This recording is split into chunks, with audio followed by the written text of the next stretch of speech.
تلنگانہ میں کرونا وائرس کی نئی شکل اومیکرون کے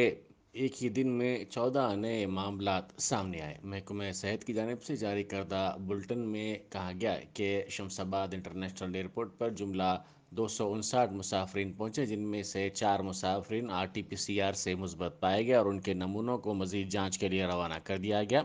غیر جوخم والے ممالک سے حیدرآباد پہنچنے والے